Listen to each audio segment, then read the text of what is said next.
하나님의 신 것을 확인하고 예수께서 우리에게 계시로 보여주신 그 모든 하나님 나라의 말씀들을 잘 깨닫고 우리의 삶 속에 거룩함을 닮아가는 하나님의 형상에 이르기까지 우리를 인도해 주신 그 은혜들을 바라보고 살아가게 하여 주옵소서. 우리 주 예수 그리스도 이름으로 기도드리옵나이다. 아멘. 마태복음 4장으로 한번 가보겠습니다.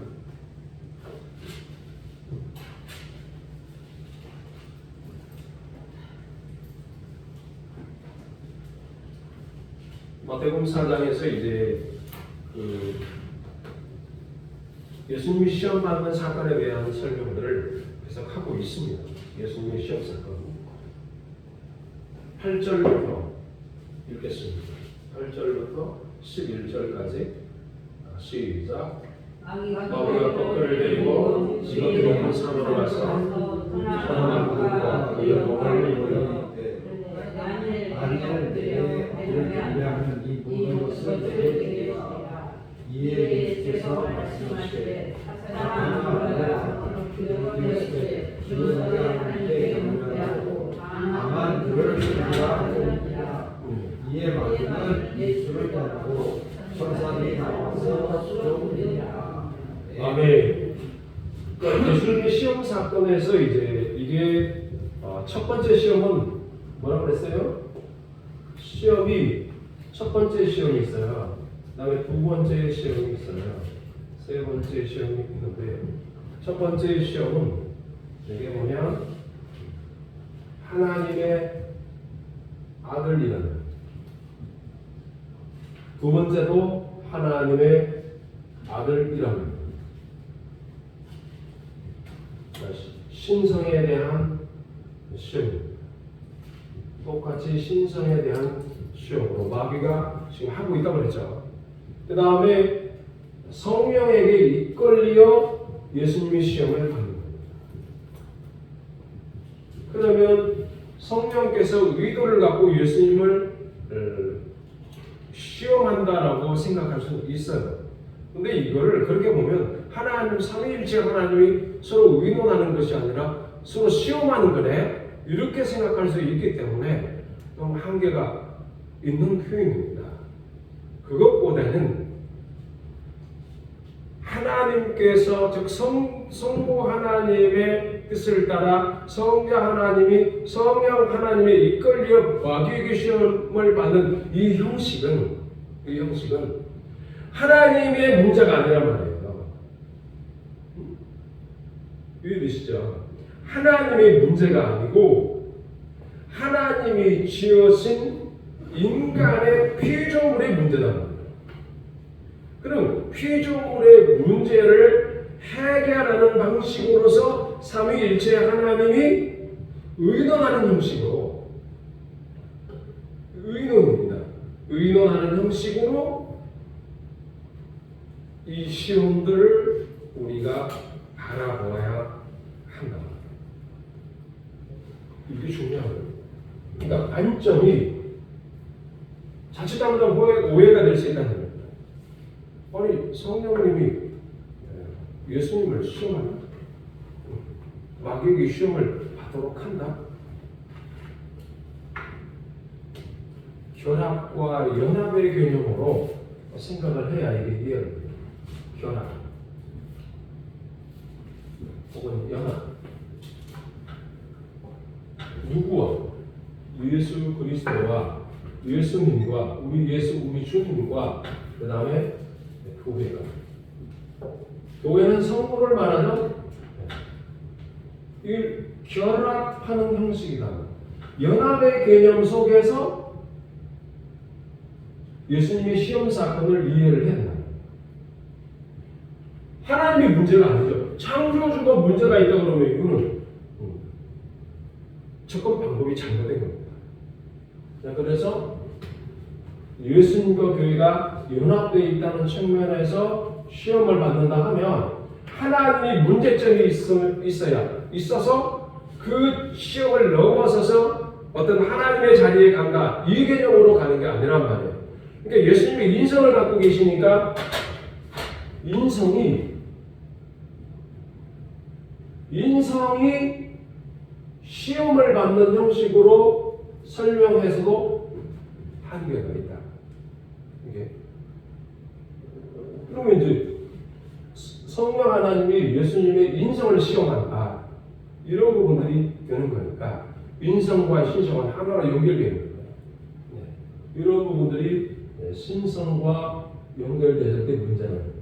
그런데 이렇게 보기보다는 하나님께서 창조한 이 피조물, 교회가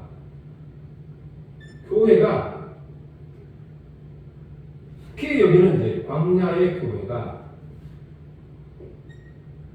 가깝게는 예수님이 이런 말씀을 하시고 예수님이 공생애를 시작하기 전에는 텃밭이 유대잖아요. 유대교죠. 유대교라는 텃밭이 있다. 분위기, 환경이 있다. 유대교는 결국은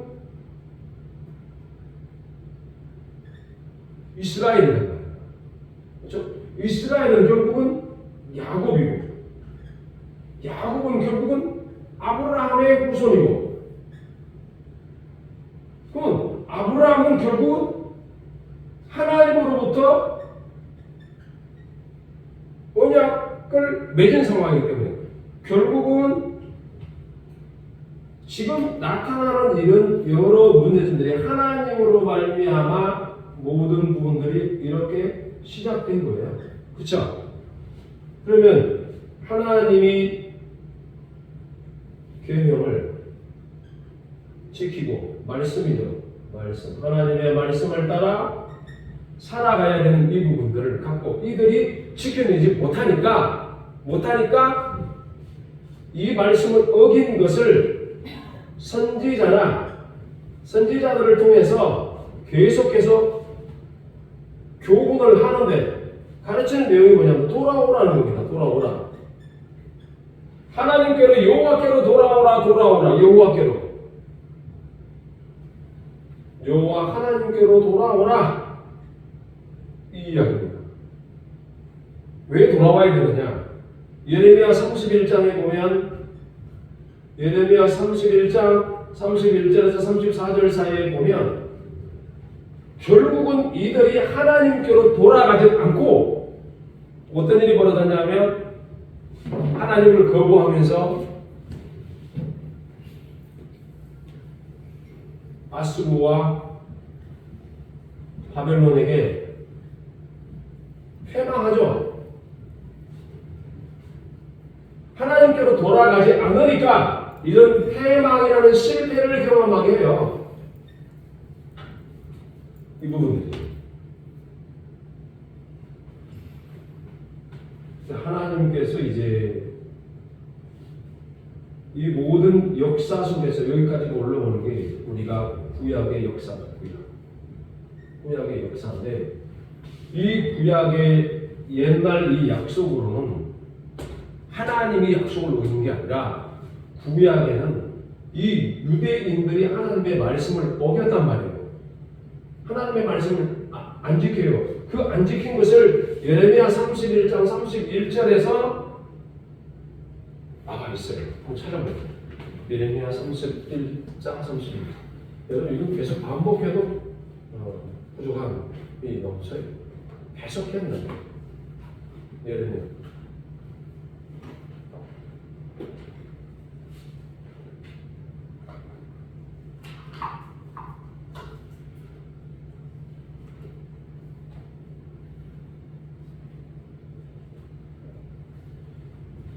읽어봅니다. 31절부터 34절까지 시작. 나 여호와가 말하노라. 보라 날이 이르리니 내가 이스라엘 집과 유다 집에 새 언약을 세우리라. 여기 보십시오. 새 언약을 세우라고 그랬잖아요. 새 언약. 새로운 언약을 세우면 돼요. 그 다음 읽어봐요. 시작. 나 여호와가 말하노라. 이 언약은 내가 그들의 열심을 쌓고 애굽 땅에서 인도하여 내었다며 세운 것과 같이 아니하였으니 내가 그들의 남편에게로서도 그들에게 언약을 하였으니. 뭐 했다고요? 네. 예레미야가 고발하는 게 뭐냐면 하나님의 언약을 파괴했다는 거죠. 하나님의 언약을 파괴했다는 것은 말씀을 안 지켰다는 말이잖아요. 그렇죠? 말씀을 안 지키게 되다 보니까 그러면 하나님이 이 문제를 해결해야 돼요. 하나님이 이 문제를 해결하는 방식이 뭐냐? 그 다음 시작 33절. 자녀가 말하노라. 그러나 그날 후에 내가 이스라엘 집에 세울 언약은 이러하니 곧 내가 나의 법을 그들의 속에 두며 그 마음에 기록하여 나는 그들의 하나님이고 그들은 내 백성이 될 것이다. 네. 여기 그 날 후에라고 해요. 그 날 후에. 돌아오라 그러는데도 돌아오지 않으니까 하나님이 아수르와 바벨론에게 패망하게 하는 이런 하나님의 심판의 날을 말하는 겁니다. 네. 겉으로는 육신적으로는 두들겨 맞고 신앙적으로도 황폐해지고 하나님을 향한 믿음의 지식이 사라지고 선한 그 사랑이 없어지는 그런 형태가 되는 겁니다. 완전히 황폐하게 되는 거예요. 이 황폐함이 마치 노아 홍수 직전의 상황과 같다는 겁니다. 이 상황입니다. 그래서 그날 후에는 내가 이스라엘 집에 세울 언약은 이러하니 내가 나의 법을 그들의 속에 두며 하나님의 법이 실패하는 건 아니라는 겁니다. 하나님의 법은 의롭고 온전한데 사람이 이 법을 하나님의 말씀을 지켜낼 능력이 없다는 겁니다. 왜요? 죄 때문에 안 된다. 그래서 이 문제를 해결할 수 있는 방법이 뭐냐? 내가 나의 법을 그들의 속에 두며 그 마음에 기록하여 나는 그들의 하나님이 된다. 즉 하나님이 택한 자의 하나님이 되시고자 하는 이 부분들이 언약의 핵심인데 그게 안 됐다는 겁니다. 그러면 아브라함을 통해서 여기에 이스라엘, 여기에 출애굽이 있죠. 애굽에 나올 때에 열정의 손을 붙잡고 애굽으로 나올 때에 그때 맺었던 언약, 출애굽 언약을 맺었던 이 언약으로는 안 되겠다란 말이에요. 그러면 열정의 손을 잡고 나와서 함께 맺었던 언약의 내용들을 보면은 절기, 그렇죠? 제사, 제도, 그렇죠? 그 다음에 뭐 희생물, 희생 번제, 또 성막, 그 다음 뭐가 있을까요? 뭐 두루마리. 네, 이런 것들이 이후에 주어진 그 민수기서나 신명기서를 쭉 읽어보면은 민수기서에도 많이 나와요. 이스라엘 백성들이 사사건건 출애굽 이후로부터 광야에서 출애굽 1세대가 다 죽을 때까지는 불평불만하고 살았다는, 그게 12개인가 아마 그럴 겁니다. 그래서 그거를 한번 조사하려고 제가 숫자를 낸 것 같은데, 고린도전서 15장 24절인데요. 네? 숙제는 고린도전서 15장 24절. 고린도전서 15장 24절. 만물의 회복과 하나님의 나라는 주제를 맞아, 그거도 냈어. 그러시니까 맞아, 그거도 냈어, 그거도. 아니 그것만 내 지금 그거 그것도 하나잖아? 하나예요 하나. 히브리서 1장 2절 읽고 그때? 그건 언제 거예요? 아니 그건 언제 있었어? 이수찬 전사님 나와서 발표해봐. 아니 그냥 저것만 파악해오라 그랬어요. 주제만. 주제, 그래, 나와서 주제를 빨리 말씀하세요. 나오세요. 아니 한 일이 되고. 네. 말씀하시죠. 앞에서 발표하시기에. 네. 그대로 들어갑니다. 고린도전서 15장 24절 말씀입니다. 성경 책임있어요. 말씀드리고 성경 말씀.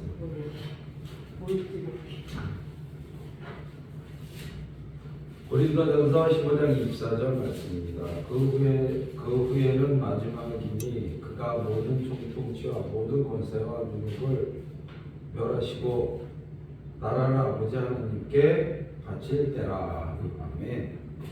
여기서 뭐 주제는 만물의 회복과 하나님 나라의 완성, 하나님 나라의 질서가 완벽하게 회복되어지는 과정, 이렇게 핵심 단어를 얘기할 수 있겠습니다. 네, 수고하셨습니다. 우리 박수 한번 주시죠. 네. 뭐 다른 분들은 새롭게 뭐 정리한 거 있습니까?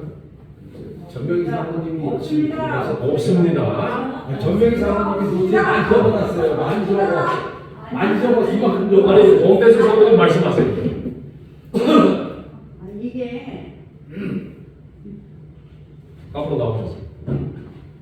본인이 이해하는 것을 말씀하시면 돼요. 이 고린도전서 15장 24절 이게요. 그 후에는 나중에 저가 모든 천사와 모든 권세와 능력을 멸하시고 나라를 아버지 하나님께 바칠 때라. 이 말씀이 이게 언젠가 그 백보자 심판 네. 그 후회가 아닌가 싶은데요. 백보자 심판. 네, 그래서 나라를 다 이제 그때는 다 이제 끝난 거잖아요. 네. 그래서 네. 하나님께 바치는 그런 걸로 저는 그걸 했거든요. 네, 이렇게 그렇게 해석했다. 그다음 여기에 반박하는 사람 있습니까? 전명희 사모님 이만큼 준비해 왔어요. 네, 정민 사모님. 안 했어요, 준비. 아니 거기 노트에 있는데도 안 했다고 자꾸 그래요. 교수님이 아 그래요. 우리 송미선 전사님. 네, 이걸 제가 왜 하라고 그러냐면 여러분들이 성경을 읽어도 그냥 이렇게 넘어가는 경우가 많아요. 그러니까 우리가 이제 계시가 이제 8계시 쪽으로 해서 성경 전체를 어떻게 우리가 이해하느냐 하는 부분들을 성경의 마지막 그 종결 부분이에요. 성경에서 말하는 종결 부분을 어떻게 표현하는가 이 부분을 이제 아버지 하나님께 그 나라를 바치는 형식으로 종말을 성경은 말하고 있다는 겁니다. 그래서 이거를 백보자 심판으로 설명하기도 하고 그래서 그것을 마지막으로 보며 그 위에 영생으로 설명한다라고 하는 부분도 있긴 있어요. 그러니까 이 부분들을 그냥 그것만 볼 게 아니라 그게 계시록과 관계해서 설명을 할 수도 있는 부분들이 있긴 합니다. 그러니까 성경에서는 기록된 계시의 내용의 틀 안에서 우리가 이제 봐야 되는데 엄밀한 의미에서 보면 예수님이 오셨다. 그러면 히브리서는 뭐라고 얘기해요? 히브리서는 자, 아까 요구와 연결돼요. 언약이 출애굽했을 때 그들과 열조의 손을 잡고 나왔을 때 맺었던 이 언약의 내용들의 핵심이 뭐냐면 그럼 절기, 제사, 희생, 번제, 성막, 두루마기, 말씀 이게 예배잖아요. 예배. 그럼 예배가 목적이 뭐냐? 예배의 목적은 연합이에요. 연합.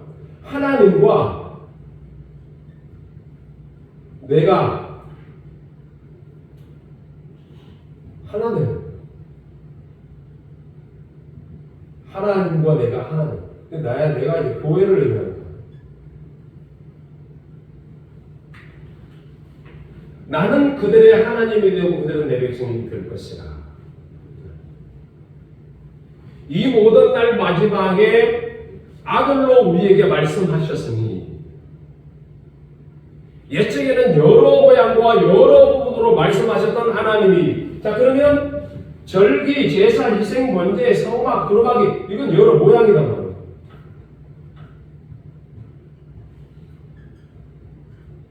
여러 모양이니까 이거를 예수 그리스도의 모형이다 이렇게 보는 모형론으로 보는 학자들 개념도 있어요.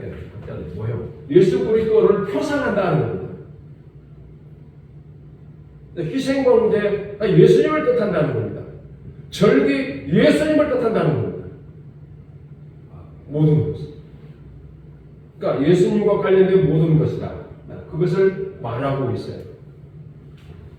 그러니까 원래 본질적인 의미들은 언약의 핵심적인 것은 왜 유대 하나님으로부터 받은 아브라함에게 주어진 언약의 내용들이 왜 출애굽을 하면서 그들에게 맺었던 그 언약의 내용을 이들이 파할 수밖에 없었냐? 이 절기 제사 하나님의 말씀하신 모세에게 주신 그 성막과 그 다음에 절기와 이런 모든 부분들을 그리고 생활에 대한 시민의 법과 시민법과 거기에 대한 판결법 이런 모든 디테일한 것들을 다 준 이유가 뭐냐면 하나님이 우리의 하나님이 되시고자 하는 게 목적이다. 나의 하나님이라는. 그러니까 중간중간 야곱이 그렇게 그 자녀들을 마지막 죽기 전에 이렇게 축복하는 내용들이 있죠. 아브라함의 하나님도 아니고 이삭의 하나님이 아니고 나의 하나님이라고. 내 하나님이 나를 이렇게 복을 주고 이렇게 왔다라는 고백을 하잖아요. 간간히 그런 고백들이 있죠.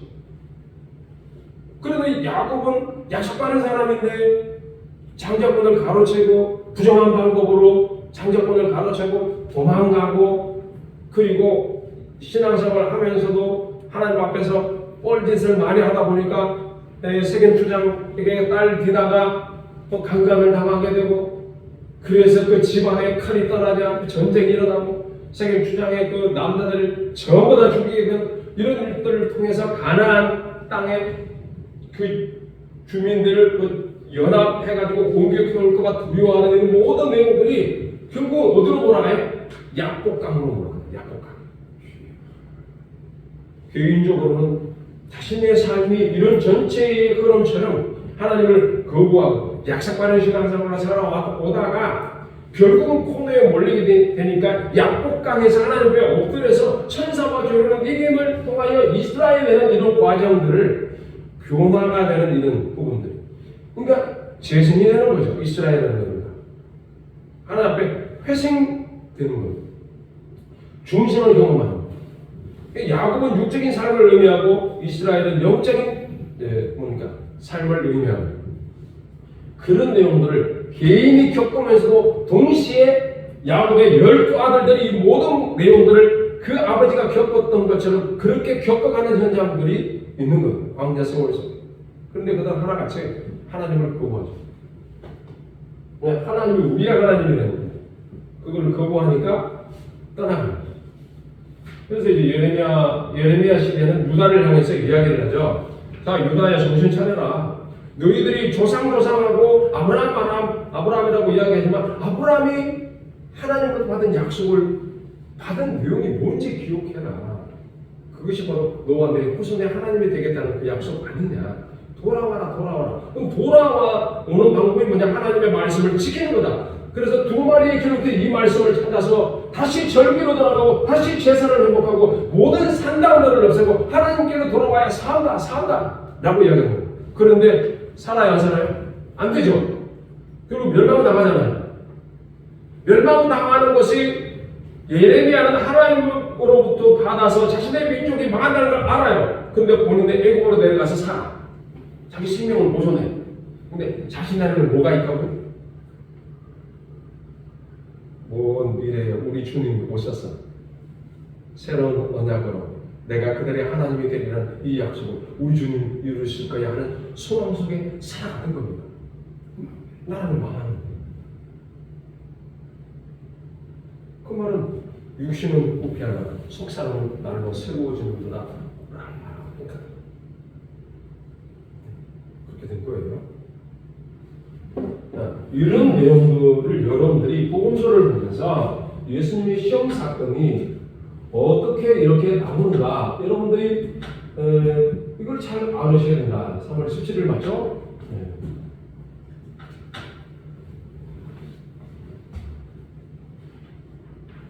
이 모든 것은 하나님이 우리의 하나님이 되시고자 하는 게 목적이라는 거예요. 이게 출애굽 때 맺은 언약인데 이거를 사람이 교회가 안 지켜. 어디로 가냐? 예배의 대상을 바꿔. 이것에서 예배의 대상을 우상으로 가져가. 우상은 욕심이잖아요. 우상은 욕심이 있어서 자아애잖아요. 자기 삶에 빠지는. 그러니까 자기 중심으로 가는 것이 아니라 하나님의 중심으로 가도록 하기 위해서는 하나님이 오셔서 우리의 하나님이 되셔야 합니다. 그래서 그들이 다시는 각기 이웃과 형제를 가리켜 이르기를 너는 여호와를 알라 하지 아니하리니 이는 작은 자로부터 큰 자까지 다 나를 알느니라. 내가 그들의 죄악을 사고 다시는 그 죄를 기억하지 아니하리라. 이거는 주님이 오셔서 이것을 영원 세계를 영생을 의미한다. 요거를 계시록에서는 성 안이라고 말합니다. 그러니까 성 밖에서 성 안으로 들어가는 이 과정들은 끊임없이 열려있다. 장로교에서는 성 밖을 지옥이라고 말합니다. 그럼 지옥이라고 말을 해요. 그러나 중요한 것은 성경을 보면 그럼 지옥에서 성으로 들어가는 문이 계속 열려가지고 가냐? 말이 안 되지. 성 밖이라는 것은 지옥이라고 주장하는 장로교단의 해석도 있고 그러나 그것은 아니다. 성경적으로 저는 개인적으로는 아니다. 성 밖에 있는 사람들이 끊임없이 성 안을 향하여 들어가고자 문이 활짝 열려있다니까요. 그것은 뭘 의미냐? 우리가 개인적으로 갖고 있는 이 자연적 사고가 영적 사고를 하면서 끊임없이 나아가도록 하는 이 부분들을 받아야 된다. 이 이야기를 하고 있는 겁니다. 그래서 여기 보면 이것이 이루어지는 현상이 바로 요한계시록에 있는 영원세. 하나님이 우리와 함께 한다는 것을 이와 같이 표현하고 있는 겁니다. 하나님 우리와 함께 하는 이 땅 가운데서 아무리 어렵게 살아도 병 걸려 죽어도 걱정할 필요가 없잖아요. 하나님 우리와 함께 하는데 뭐가 걱정이 돼요? 죽어도 다시 사는데. 그쵸? 네. 응? 갑자기 마음이 좀 늦게 나오는 거야. 내가 분명히 다시 한번 해야 되겠네. 자, 그래서 이제 이런 내용을 여러분들이 이해를 하시고 이 내용들을 가야 됩니다. 지금 설명하는데 하나님이 아주 신성에 대한 문제를 풀 때도 이와 같은 내용의 틀 안에서 풀 수밖에 없는 거예요. 그래서 이제 예배의 대상이 누구냐? 이게 예배의 대상. 예배의 대상은 오직 하나님이시다. 이 부분. 그런데 우리는 예배 대상을 자꾸 바꾸죠. 자식 문제, 돈 문제, 그죠? 앞으로 진로 문제 이런 모든 것들로 바꿔 간다. 그리고 제가 요한복음 6장, 7장, 8장 읽으라고 말씀하지 않으셨나요? 숙제, 리포트. 요한복음 6장, 7장, 8장, 14장, 15장 읽어오기. 정독하기. 그 다음에 요약하기. 기도하겠습니다. 주님 감사합니다. 주님 말씀을 더 폭넓게 이해할 수 있도록 우리의 생각과 우리의 마음, 우리의 지식을, 우리의 지혜를 높이 고양시켜 주옵소서. 예수님 이름으로 기도합니다. 아멘. 네. 감사합니다. 할렐루야.